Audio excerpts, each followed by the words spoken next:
예, 3차 시에서는 여러분들이 처음 과제를 냈던 시스템 관계와 패턴 발견하기, 이 과제를 가지고 제가 여러분들이 낸 과제를 바탕으로 해서 제가 가지고 가는 그런 생각들, 그런 것들 같이 공유하는 시간을 갖도록 할게요. 그래서 다는 피드백 못하고 제가 보면서 좀 가능한 것들, 그 다음에 여러분들한테 뭔가 전달해 줄 수 있는 것들, 이런 것들을 위주로 했기 때문에 여러분들 과제를 다 피드백은 안 되고 한 반 정도만, 여러분들 과제 중에서 전달할 만한 내용들, 그런 것들 위주로 소개를 좀 해드리려고 해요. 일단 제일 첫 번째로 오면은 이 무인기기와 관련된 그 관계 요소가 있었는데,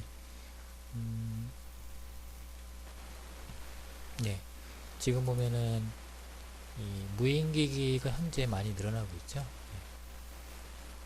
그래서 여기 보면은 제일 첫 번째 이용자, 키오스크, 관리자, 핵심적인 요소이고, 이들과의 관계를 결제, 관리 이렇게 했는데 이것도 맞는 말이죠. 맞는 말인데 제가 이걸 한번 좀 더 자료도 찾아보고 좀 정리해 본 내용은, 일단 이런 무인기기 또 무인 정보를 통해서 이 이용자와 관리자, 그 사이에 이제 키오스크가 있는 건데, 일단 이용자한테는 또 신용이 좀 중요하겠죠. 물론 그 다음에 여기 보면 이제 셀프 계산을 하는 거죠. 그 다음에 관리자 입장에서는 사람이 없기 때문에 보안에 많이 신경을 많이 쓰일 테고, 또 어느 정도 가게를 운영하는 데서 약간 안심이 된다는 거죠. 또 그걸 더 자세히 들여다보면은 이 무인기기가 어떻게 보면은 이 관리자한테 더 지금 현재는 그 장점이 많은 것 같아요. 그래서 인건비를 무엇보다 감소할 수 있게 되는 거고, 또 24시간 사람이 있지 않아서 밤엔 또 실수가 있겠죠. 그 다음에 CCTV 강화, 그 다음에 보안업체, 알람 시스템 쭉 손해보험, 요것들은 이제 어느 정도 이제 안전장치죠. 안전장치가 많다 해서 그 무인점포 그 점주한테 안심을 시켜주는 여러가지 시스템을 도입한 거고, 그 반면에 이용자한테는 약간 좀 장점은 많이 있겠지만 그렇게 장점은 현재 많이 없죠. 일단 점원과의 어색한 순간을 회피할 수 있다. 아무래도 눈치는 좀 보이긴 하죠.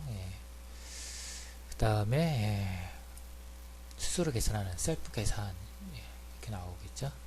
그래서 자료를 또 찾아보면은 엄연히 이 셀프 계산은 지금 현재 바코드를 찍어서 지금 현재 나오고 있는 부분인데, 이렇게 지금 현재 기술적으로는 아직 잘 도입이 안 되고 있다라고 지금 나와 있네요.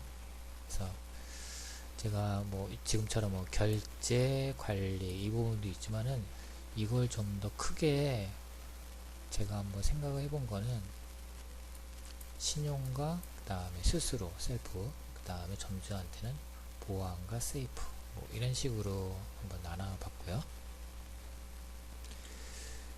그 다음에 몇몇 학생들이 또 이 주문형 서비스, 배달 음식이죠. 배민 서비스에 대해서 좀 얘기를 해줬는데, 그걸 한번 좀 더 제가 자료를 한번 찾아봤어요. 요새 택배부터 시작해서 음식 배달, 하여튼 여러 가지로 이 핸드폰 하나로 집에서 서비스 받는 경우가 상당히 많이 있죠. 예. 그래서 그 내용을 좀 찾아보니까 예, 이런 게 좀 나왔죠. 게으름 경제. 이게 이제 하나의 소비 트렌드죠. 예. 그래서 현대인들은 좀 현재 우리는 뭐 이런 대행 서비스죠. 예. 음식을 배달한다든지 택배를 한다든지 이런 것들은 어떻게 보면은 시간을 벌기 위해서 비용을 지불하고 있다라고 되어 있는 거죠. 예. 그렇지 않고서는 내가 직접 음식점에 가서 뭐 먹는다든지 또는 직접 그 매장에 가서 물건을 사온다든지 내 시간과 시간을 들여서 그 제품을 사와야 되는 그런 번거스러움이 있는데 그런 것들을 대신 비용을 지불하고 편리함을 선택한다. 그래서 게으르다라고 하면은 좀 부지런의 어떤 부정적인 말이지만은 이것들은 이제 현대인들의 바쁜 삶을 대신해 줄 수 있는 예, 그런 용어라고 생각하면 좋을 것 같아요. 그래서 현대의 편리한 기술을 기반으로 다소 게으른 삶을 즐기는 행위가 소비로 이어지는 현상을 의미한다. 그래서 현재 우리 눈앞에 보이는 거는 이런 배달 음식 서비스가 많이 보이고 있고, 그 다음에 택배 차량이 택배를 통해서 물건을 또 받고 이런 거 있지만은 그걸 좀 더 폭을 넓게 생각하면은 지금 이런 게 이제 들어가 있다는 거죠. 게으른 경제. 그래서 중국에서는 란런이라는 용어로 쓰이고, 그 다음에 미국에서는 레이지 이코노미라고 되어 있죠. 예. 그래서 한번 제가 여기 링크를 달아놨으니까 요 란런 경제 요걸 한번 검색을 해보면은 이 배달 음식 서비스 이외에 더 이거와 유사한 것들이 뭐가 있는지 또 어떻게 진행되고 있는지 상황을 더 볼 수 있을 거예요. 그래서 그 대표적인 걸 보면은 현재 우리는 지금 주로 식이죠. 예, 음식 배달을 또 의 같은 경우에도 옷을 인터넷에서 또 많이 구매들 하죠. 물론 매장 가서 입어보고 사는 경우도 있지만은 주로 식과 관련인데 이제 여기에 보니까 의식주 외에 또 오락까지. 예. 이 오가 오락이라는 오자 그런 거였는지 모르겠는데, 하여튼 젊은 소비층을 개최로 해서 각 방면에 낫는 소비가 계속 증가하고 있다라고 되어 있죠. 예. 그래서 그 한 예로 보니까 여기에 사례에 보니까 최근 2년 동안 스마트 뷰티 미러라는 게 지금 굉장히 판매량이 급증하고 있다라고 되어 있어요. 그래서 보통 스마트 미러하고 좀 약간 다르죠. 스마트 미러는 그냥 정보 검색하는 그런 거울이지만은 스마트 뷰티 미러는 우리가 얼굴을 볼 적에 얼굴에 어떠한 미용 이런 것들에 신경을 많이 쓰면서 거울을 많이 보잖아요. 그래서 지금처럼 피부 분석 소프트웨어를 탑재했다. 그 다음에 LED 조명, 그 다음에 음성 비서 이런 것들을 탑재한 거라고 되어 있죠. 그래서 우리가 음식을 음식점에서 먹는 거랑 그 다음에 피부에 대한 마사지를 받기 위해서 뷰티샵을 찾는 거랑 이거는 이제 비슷한 거죠. 내가 시간을 들여서 찾아가는 거. 그런데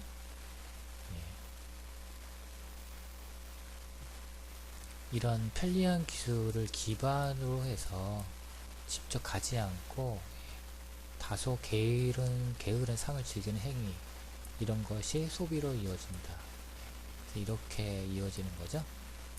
직접 음식을 배달해서 먹을 수도 있고, 또는 이런 스마트 뷰티 미러를 통해서 직접 뷰티샵에 가지 않고서도 피부에 대한 어떤 미용을 유지할 수 있는. 그래서 1분 1초가 아까운 현대인들은 간편함을 구매하는 소비 특성을 갖고 있다라고 되어 있죠. 그래서 우리 주위에도 아직까지 뭐 이런 것들이 이거와 유사한 것들이 더 있다고, 더 있겠죠. 그래서 여러분들이 이런 현재의 어떠한 그 시스템에 대한 관계를 찾고서 여기 있는 내재적인 어떤 의미 또는 트렌드를 발견하고 그 다음에 그 주변 것들을 한번 살펴보는 거죠. 그래야지 이제 나중에 뭐 어떤 새로운 대상, 기존에 있는 대상, 대상에다가 또 이런 그 현재 이러한 관계를 또 적용할 수 있지 않을까라고 생각돼요. 자, 그 다음에는 킥보드에 관련된 또 내용이 있었는데요. 일단 킥보드 구성 요소를 보니까 전용 앱 싱싱이 이렇게 되어 있죠. 그래서 이 킥보드도 보면은 그러니까 뭐 관계를 생각을 해보면은 이게 뭐 여러분 다 들어봤듯이 퍼스널 모빌리티 개인용 이동수단이죠. 보통 개인용 이동수단 하면 우리가 자전거, 뭐 롤러스케이트 뭐 이런 것들인데 이런 것들이 어떤 취미가 아니고 교통수단으로서 지금 보면은 내가 집에서 목적지까지 가기 위해서는 대중교통을 이용했는데 그 사이사이에 보면은 걸어서 가는 부분이 항상 존재하죠. 그래서 이 사이에 내가 자전거라든지 킥보드 이런 것들을 이용했었죠. 얼마 전에는 뭐 이런 킥보드에서 안전 헬멧을 쓰지 않으면은 단속을 한다고 해서 킥보드 사용이 점점 줄어들고 대신에 또 택시 이용이 많이 증가했다라는 그런 뉴스도 본 적이 있어요. 그래서 어떻게 보면은 걷기를 대신할 수 있는, 특히 장거리가 아닌 단거리에서 이러한 이 킥보드 개인용 이동 장비의 역할이라고 할 수 있죠. 그래서 걷기라는 행동을 퍼스널 모빌리티가 대체하고 있다. 또 여기에 이제 뭐 대여가 있는데 예전에는 꼭 소유를 해야지만 경험을 할 수 있었지만은 지금은 소유하지 않고서도 얼마든지 경험을 할 수 있죠. 공유할 수 있는, 공유하고 대여할 수 있기 때문에요. 자, 그래서 보면은 이동의 여정이 소비자의 어떤 돈, 시간적 여유, 선호도에 따라서 다양한 선택지를 선택할 수 있다라고 되어 있어요. 그래서 지금 이런 것도 되지만은 좀 더 크게 보면은 이런 걷기를 대체할 수 있는 거고, 또 여기에 보니까 뭐 변수는 운동자의 능력이다 라고 되어 있는데 이게 걷기가 보통 우리가 걷는 속도가 아무리 빨라도 4, 5km 정도인데 지금 싱싱이 같은 경우에는 거의 25km 된다고 되죠. 그래서 이게 뭐 일반 도로에서 다녀도 크게 무리가 없지만은 하여튼 이게 또 안전에 굉장히 또 취약하다고 할 수 있죠. 그래서 속도를 제한한다든지 안전모를 착용한다든지 뭐 여러가지 지금 부분들이 두각되고 있는데 하여튼 그런 부분들이 있고요. 그 다음에 이제 그 골목길에서 담배를 피는 그런 부분에 대해서 또 얘기를 한 부분이 있는데요. 그래서 이 부분은 보니까 물론 담배를 피는 입장과 안 피는 입장에서 보면은 약간 좀 더 많이 다를 것 같아요.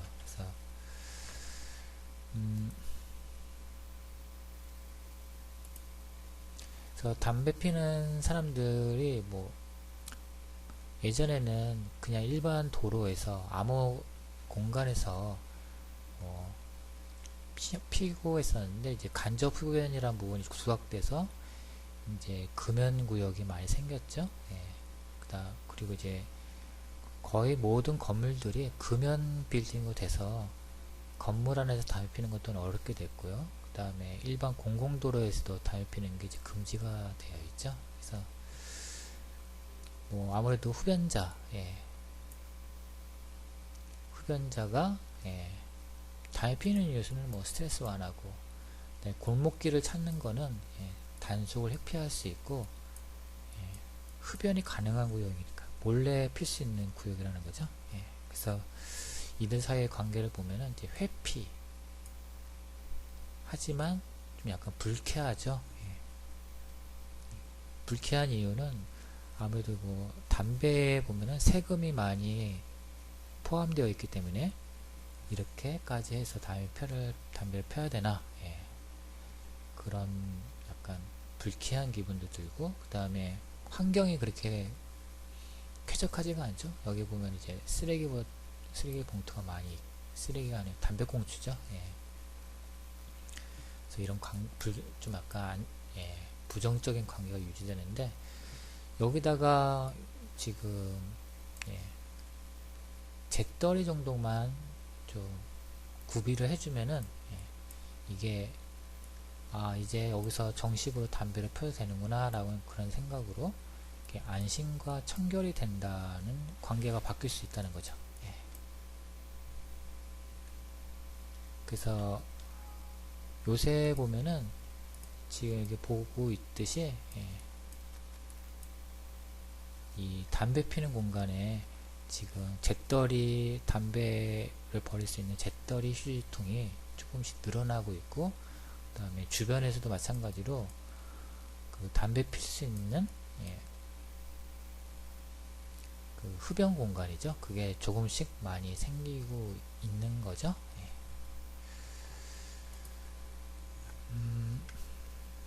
자, 그 다음에 그 가로등에 관련된 부분을 또 얘기한 학생이 있었는데, 이 가로등이 보면은 일단 안전이 제일 중요하겠죠. 그래서 안정적인 부분이 하나 있죠. 그래서 실제로 뭐 가로등을 환하게 붙이면은 범죄율이 하락한다는 그런 통계도 있죠. 근데 또 다른 하나는 이게 여기에 보면 변수가 고장 정전으로 되어 있는데, 또 다른 변수의 하나는 공간이죠.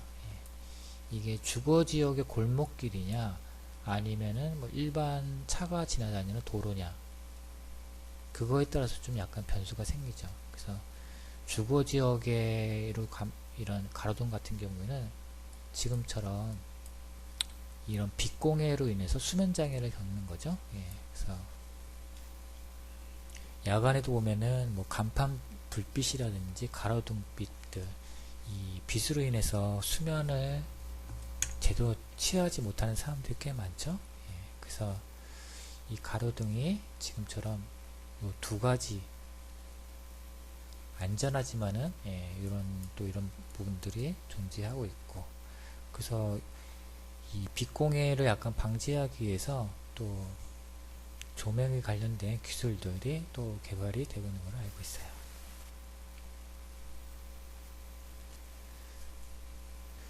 자, 그리고 여기 나와 있는 대로 횡단보도인데, 여기 횡단보도의 사람과 색은 인지, 맞죠? 이 관계는. 근데 이 사람이 약간 변수가 이렇게 되죠. 시각장애인도 있고 생명도 있고. 제가 그래서 이걸 한번 좀 나눠봤는데, 노인일 경우에 인지는 자녀시간 표시라고 할 수 있죠. 물론 뭐 노인뿐만 아니라 일반 평범한 사람도 이 자녀시간 표시는 굉장히 도움이 많이 되죠.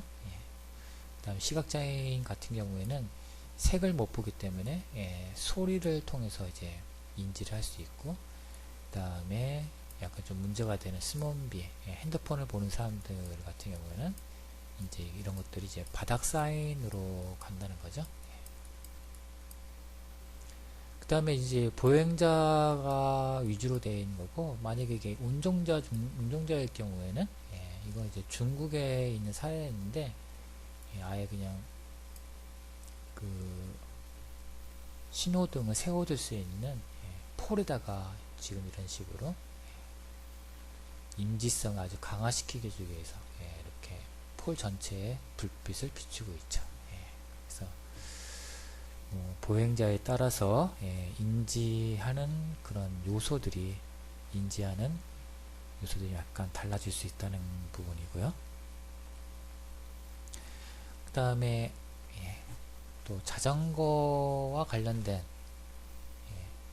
사례에서는 지금 현재 우리나라 지금 또 보면은 따릉이가 굉장히 사람들한테 이용을 많이 하고 있죠.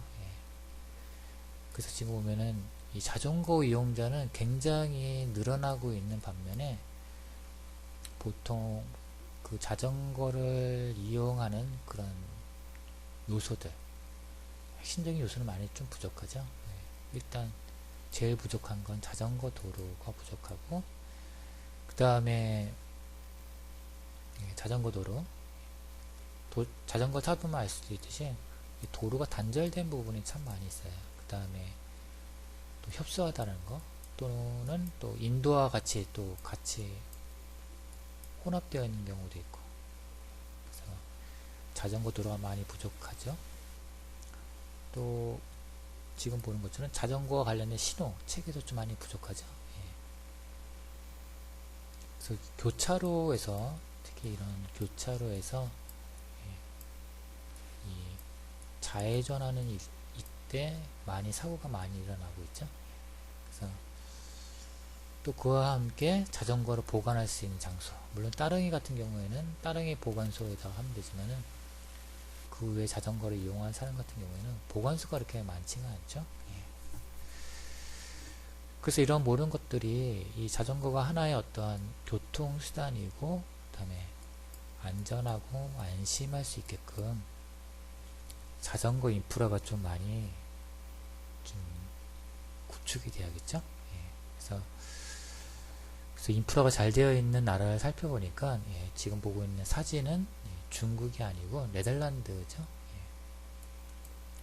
네덜란드는 고속도로까지도 15개 노선을 개발하고 있다고 그러고, 그 다음에 주차 공간을 확보하고 있고, 그 다음에 자전거 보관시설을 업그레이드 할 거다라고 되어 있죠.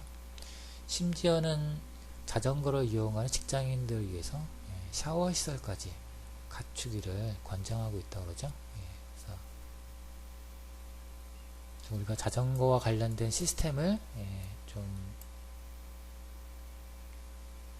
자세히 들여다보기 위해서는 자전거를 잘 발전시키는 인프라가 잘 되어 있는 나라를 또 확인해 볼 필요가 있다고 생각돼요. 자, 이제 마지막일 것 같은데요. 그 다음에 마지막은 여기 보니까 우리가 카페라든지 집이 아닌 다른 곳에서 보면은 지금 노트북을 들고 또는 핸드폰을 가지고 많이 이제 이용을 많이 하고 있는데, 거기에 여러분도 알겠지만 이 방전되면은 굉장히 불안하죠. 이상하게 불안해요. 보면은 그 이후로 보니까 스마트폰이 방전되면은 이제 뭔가 사람과의 어떤 관계가 단절될 것 같은 그런 느낌이 드는 거고, 그다음에 노트북이 이제 방전이 되면은 약간 생산성, 뭔가 할 게 사라진 게 되는 거죠. 그래서 이거를 방전을 막기 위해서는 이제 콘센트, 이제 전기를 사용할 수 있는 콘센트가 필요하겠죠. 그래서 콘센트가 있는 자리는 굉장히 경쟁을 해야겠죠. 그 다음에 굉장히 선호하는 자리이고요. 실제로 카페에서 콘센트를 많이 설치하면 설치할수록 매출이 상승한다는 그런 기사도 있고요. 그 다음에 이런 콘센트가 또 부족하기 때문에 이런 보조 배터리 시장도 이제 발전을 하는 거고요. 그 다음에 아울러서 매립형, 어떤 가구나 제품에 아예 콘센트를 매립하는 그런 제품도 나오고 있죠.